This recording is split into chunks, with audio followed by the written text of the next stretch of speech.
After many weeks of opening boxes and patrolling eBay for the last few figures, I finally completed LEGO Minifigures Series 25, and today I'm going to be ranking them from worst to best. So let's get into it. Coming in at last place we have the Esports Gamer. This isn't a bad minifigure by any means, but it's not really one that I care about too much.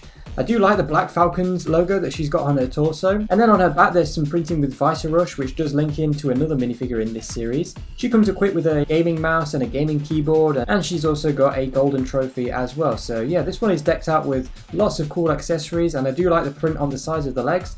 But again, it's not really one that I care about. I'm not a gamer. This doesn't really interest me too much. So yeah, that is why that is down here. Next, we have got the Sprinter, which does introduce these really cool leg pieces. We have gotten these prosthetic legs before, but I don't think we've gotten them with both legs being prosthetic before. So that is a cool new inclusion with this one. He's got a podium where he's won first place, and he does come with a medal which covers up his 2024 torso printing. And he's got that big black hairpiece as well with two expressions. So yeah, a decent minifigure with some cool new legs, but we've got stuff like this before, so it's not really anything too special. Next up, we have got the Train Kid. This guy wears a big little train costume thing that you can take off. It's got two red skateboard wheels attached to it, so you can roll that around as its own little thing, like a toy train kind of thing. But then the actual Train Kid himself is a pretty basic minifigure. He's just kind of got some blue overalls on, and I do like the eye patch that he has got under his glasses, the actual medical eye patch there. And he has also got a little cap, so a minifigure that I'm sure a lot of fans of trains will like. This is, I guess, one for Sheldon Cooper. The tinier the train, the more concentrated the fun. If you're not a fan of trains though, it is kind of just there. The Pet Groomer is next. She's got some black overalls with some pretty basic kind of pet printing on it. We've got some scratches down the bottom and a golden paw print. I love the hairpiece. It's got the cochlear implant molded into it. She does wield a pair of scissors, and she has also got two faces, one being happy, the other one just kind of amused. And she does come with a big dog piece who's got some very long fur and some nice grey printing around his face and on his ears. Coming in next, we have the Triceratops costume, guys. I would have preferred the head to be all fully enclosed, so you could have the mask on and pretend that it's an actual Triceratops rather than having the big human face showing below. I love the arm printing. He's got some nice back printing that flows down onto the new tail piece, and he also has two faces, so you can choose which one you want to show under the mask. And yeah, the mask is a really cool little Triceratops headpiece. And next up we have got the Fitness Instructor. She comes wielding a 10 kilogram or 10 pound kettlebell that just uses two pieces that clip together like so. Two very common pieces, so you can easily make your own collection of these if you want to. And she also comes with a Vice Rush energy drink, which again ties into the gamer that we saw earlier. Dual molded legs on this one to give her some shorts, which I've got some printing on the waist but nowhere else. So they're just kind of plain dual molded legs, which I'm sure will be very useful to a lot of people. And I love the torso print on this one. She's got one arm that's covered in a tattoo that actually uses the design of LEGO elements on the artwork, and she's got one face that is kind of sweating and happy, and the other face is very determined. So yeah, we've got minifigures like this before, plenty of these in the past, but I do quite like this one, and yeah, it's definitely a fine addition to the Series 25 collection. Next we come to the Fierce Barbarian. This is probably going to be a controversial take. This is a pretty simple minifigure in terms of what's here.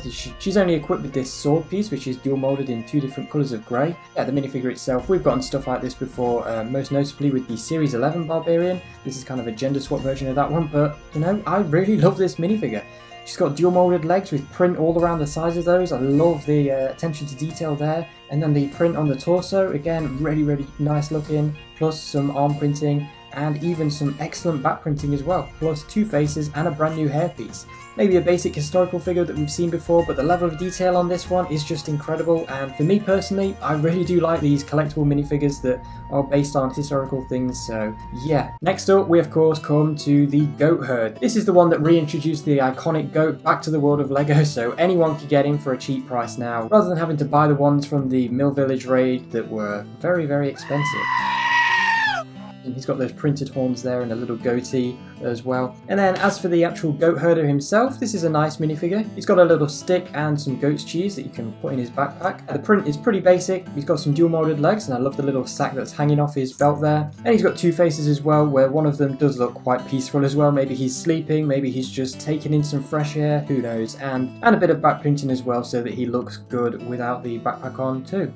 Next we have the Mushroom Sprite, and I don't know what it is about this minifigure, but absolutely everyone wants it. This was the hardest one for me to get. So many times I lost out on the listings on eBay because they just got too expensive. I was not going to justify paying way more than I needed to on these, so in the end I just had to go on Bricklink and finally get this minifigure. She's got dual molded short legs with that new plastic skirt piece, which looks great. Obviously the main star of this is the big mushroom headpiece that she wears. I really like the look of that, dual molded of course, and the kind of mushroomy detail carries down onto her outfit at the top there. And she also comes equipped with a black butterfly with some nice blue and green printing on it, which looks really awesome. And she does have two faces as well. After that we come to the Harpy. Great to get more minifigures from the kind of Roman and Greek mythology side of things. To kind of go along with the Medusa and the Minotaur and Romans and all things from earlier seasons. So yeah, we've got the return of the goat legs now in dark blue with some golden claws printed on. She's got golden Wolverine claws print on the sides of the arms with big purple wings. I think that's a new colour for these wing pieces, but I could be wrong. Below all that, great printing as well. She's got a brand new purple hairpiece and a pink head as well. So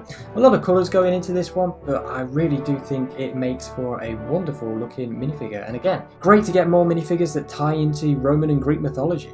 Coming in second place, it is of course the detective. This guy's equipped with his red herring there and a magnifying glass to search for other clues. And the minifigure himself is just really good. I love the trench coat print that he's got that carries down onto the dual molded legs. The printing on those is simple, but it does the job excellently. He's also got a collar piece that attaches around his neck, some great back detailing for his trench coat, and he has got a brand new hat piece that covers up his white head. Obviously this is the Noir detective, and yeah, the head definitely ties into that well with the white face and the grey moustache and everything. Just all around a wonderful minifigure, and if you're a fan of Ninjago, one that will go along very well with the Detective Zane minifigure that was released last year. And then finally we come to the best minifigure. Obviously there was no competition with this one for me. It is of course the Vampire Knight, better known to us all as Batlord. This is of course a remake of the classic Castle Batlord minifigure from the Fright Nights. He's got that big bat shield and a dual bladed red axe, which just looks incredible. And the printing on this one is exquisite. I love the print on the dual molded legs again. Really excellent torso printing, some shoulder armor. The bat printing didn't need to be there because of this big cape, which has got that big bat symbol on it, but I'm so glad that they put it on there because you can get multiple of these and you can just put the cape on the leader and have all of the others kind of without the cape to form an army. Underneath the mask there is a great vampire face. One side kind of looks a bit goofy with that vampire smile there and the red eyes, and then the other side is a lot more serious with the grey eyeshadow as well. And both of those with the helmet do look great. The other thing missing from this minifigure is a hairpiece, because obviously the big helmet does cover up the face, but you can of course just take a hairpiece you already have. I think the old vampire hairpiece works perfectly for this one, but the newer hairpiece does work well for it as well. So yeah, that is it for Series 25 minifigures. This is a very solid series with some great minifigures in here. Definitely one of the best series in recent years in my opinion.